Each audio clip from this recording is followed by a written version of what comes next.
Hi, everyone, and welcome to the Indie Audiobook Deals channel. And we are so excited today because we have Michele Pariza Wacek with us today. Welcome. Thank you so much for having me. I'm excited to be here. Yes, we're so happy to be here. I know we've featured quite a few of your audiobooks in our Indie Audiobook Deals pages and websites, and we love featuring your awesome stories. So we're happy to learn more about you. Well, thank you. Awesome. Okay, great. So just to start out, so we can learn a little bit more about you, why don't you tell me a little bit about how long you've been an author and what genres you write and how many books you've written? So I started writing. I taught myself to read when I was 3 years old because I wanted to write stories so badly. Now I haven't been writing since then, but I like to start there, so you know that it's been a long time since I've been writing. Okay. And I read all kinds of genres, everything. I was one of those voracious readers that read everything growing up. But mostly what I was always really gravitated to the most are mysteries. So it's no surprise that I'm a mystery writer. But a lot of my books do have a little bit of romance. So some romance, but not enough that I would call it romantic suspense. And they certainly are not steamy at all. So no sex in my books. So Okay. Fair enough. But if you like cozy mystery sort of. yeah, so clean, twisty. I call it like clean and twisty crimes, and I write psychological thrillers and cozy mysteries. And then I'm going to also be writing some crime fiction, but they're all clean and twisty. And so kind of like how I borrowed this from the romance authors. Actually, I love romance authors because they're out there paving the way for the rest of us. But how romance authors, a lot of times they'll have like steam levels. So they'll say like, this is really spicy. This is not so spicy, that kind of thing. Well, so they have heat levels. So I have darkness levels. So that's what it is. So all my books are clean. So no swearing, no very little violence, no gore, and no sex. But what makes a psychological thriller different than a cozy really is sort of the degree of how dark the theme can get. So that's kind of what it is. And not that I'm not describing anything, so it's still not anything, but they deal with darker themes in the psych thrillers versus the cozies. So that's kind of how I've done it. All my books are intertwined. So I have 16 published now. I will have 17 at the end of September. Right. And I've got some novellas. So I'm still kind of a baby in this world. But the big thing that's different or that's unique about me is everything is integrated. So the psychological thriller, I've got one a 7-book, soon to be 8-book at the end of the year, psychological thriller, psychological suspense series. But the cozy mystery is actually a spinoff of that. So that's what I mean. It's all taking place in the Redemption Riverview, which is in Wisconsin. It's made up. Okay. Somebody actually asked me if it was real. I'm like, no, it's made up. So I have this Redemption Riverview universe, and all the books take place in one or the other, and they're all intertwined. So that's really what it is. So the cozies and the psychological thrillers are very intertwined. That's great. I know readers and listeners love that. I mean, my listeners love that, to have an intertwined series and different worlds that kind of connect. So that's nice to hear, because that way people can start on one of your books and then just kind of binge the whole, whole catalog. And they'll see some of the lot. And I have a touch of supernatural too, because I know you write the paranormal. With me, it's nothing. It's all very realistic. So, but there's a touch of supernatural. So it's like supernatural, like you would find in real life, like a real life haunted house. It's not like you ever really see the ghost appear, but it's that kind of haunted houses. The Redemption is a haunted town, so that's what I've kind of done. Nice. They sound great. That's awesome. So yeah, anyone listening who likes anything like that, thrillers, with maybe a tad of cozy mystery and some romance and some interconnected series, these books are for you. So tell me a little bit why you write this genre. Have you had any paranormal experiences in your life? Have you ever stayed in a haunted house, or like what inspires you to write this genre? I think it's well, first of all, I've always just loved mysteries. I mean, that really has, I realized that even though like I said, I read everything growing up. But I really did find that it was like, like even when I read fantasy, I went through like this big fantasy kick, but there was the fantasies that I like the best, I mean, because even fantasies can have, I don't want to call it a mystery, but, they're trying to find something and they don't really know what they're finding, or there's like a secret, that kind of thing. So Sure. that kind of, that's what I always really, really liked about it. So that's why that's, I think, why I was so gravitated towards these genres. And in terms of the supernatural, I'm one of those people that kind of wished I had a supernatural experience, but I never did. So I'm writing, like, it's like I'm living vicariously through my characters. Yes, you're writing what you want to happen. experience. Why not? That's the great thing about being an author, right? Exactly. I love that. Awesome. Okay, great. All right, so tell me, so since we love all things audiobooks here, tell me a little bit about your narrators. Are your books solo narrated or duet narrated or a mixture of both? Tell me a little bit about that. So they're all solo narrated.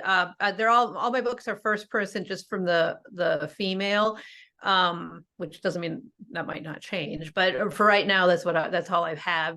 And I don't do because they're not romancy enough really to do the like switch back and forth. Sure. But who knows what might happen. So, Okay. I might get off this interview and have an idea. Now I have an idea for a book I'm going to write that's going to be dual narrated. You never know. Here we go. But at least in this moment in time, nothing's dual narrated. And so I do have, I've got my one series is with Podium, and they have an awesome narrator for me, January Lavoie. So, that's the one thing that's really, there's obviously pros and cons for everything. But a pro for going with an audiobook publisher is they can oftentimes get you narrators that you don't have a chance to get. Very true. Very true. So yeah, that's a lot of indie authors don't realize that if you do go with a publisher, they can sort of help connect you with narrators if you are having a hard time finding someone. So exactly. And in the case, January, I mean, she, she was Nora Roberts and James Patterson. I mean, how could I have got access to somebody like that? Company, that's great. I know. That's so awesome. And then but then I also have I have my I've got some standalone psychological thrillers. Those are narrated. Those I did. So those are narrated. So if you love the psychological suspense books, you can still get them through my, the indie through me, because I did hire some of those out. And then I also have my cozies also are me. So I've got things split between that. So that's how I've kind of split the thing. So they've got the Secrets of Redemption main series, and then I've been doing everything else. Okay, sounds good. So a lot of different narrators and ways to find you. So that's awesome. Okay, so tell me, so out of all of the books you've written, and this is the worst question to ask an author, but if you can answer it, tell me, out of all your characters, which character is the one character that you think your listeners will gravitate toward the most? Well, probably Charlie. Actually, I can answer that, because Charlie Kingsley. So Charlie Kingsley Mysteries is Charlie Kingsley. So you see her, we meet her first in Secrets of Redemption, and now she is a star of her own, the Cozies, which take place in the 90s. And part of the reason why it's Charlie is because I mean, she was like my character. I mean, the thing is that when I started, I had the idea for the first book in the Secrets of Redemption series, which is called It Began with a Lie. I got that idea back when I was like 20 years old, and I'm like 54. So this was a long time ago.